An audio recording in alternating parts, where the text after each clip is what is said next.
Welcome to our journey through time as we explore the history of fiat money. As we embark on this journey, it's essential to understand money's core functions. A store of value and a medium of exchange, money has undergone a significant evolution throughout human civilization, from tangible objects used in barter trades to digital currencies in our modern world.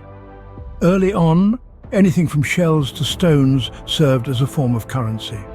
Over time, societies started to use precious metals like gold and silver, leading to the creation of coins. This evolution marked a significant milestone in the development of centralized political structures and the emergence of modern states. As societies evolved, so did the concept of money. Paper currency made its debut, becoming a dominant form in the modern era. But what gives these pieces of paper their value? The answer lies in trust. The value of money is a social construct, determined by people's acknowledgement and belief in its worth.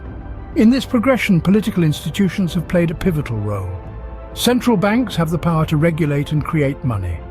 The trust we place in these institutions is critical for money to function effectively as a medium of exchange.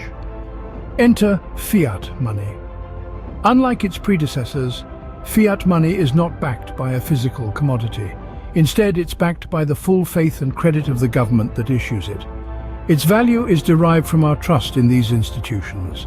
Without this trust, fiat money would be no more than a worthless piece of paper.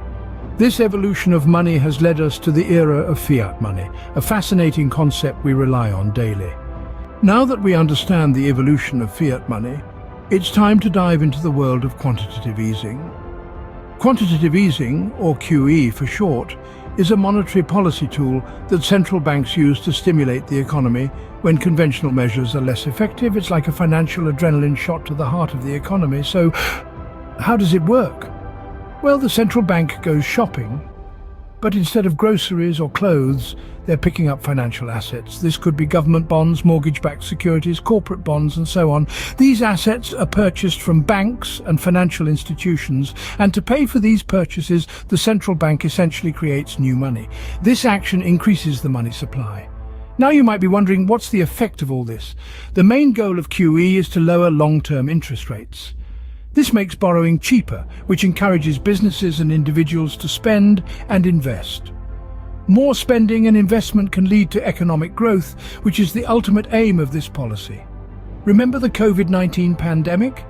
During that time, the US Federal Reserve implemented QE, causing quite a surge in its balance sheet. But it's not all roses and rainbows. There are potential concerns with QE, such as its potential impact on inflation. More money in circulation can lead to higher prices, which is the definition of inflation. Quantitative easing, an intricate tool in the hands of central banks, continues to shape our economies and influence the value of fiat money.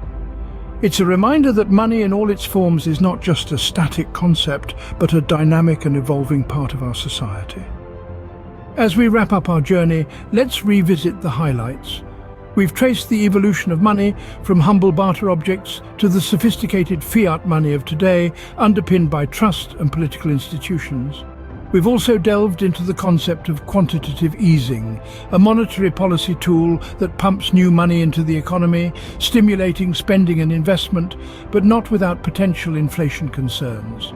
Understanding fiat money and quantitative easing gives us insights into the complexities of our financial system and the invisible forces that shape our economies.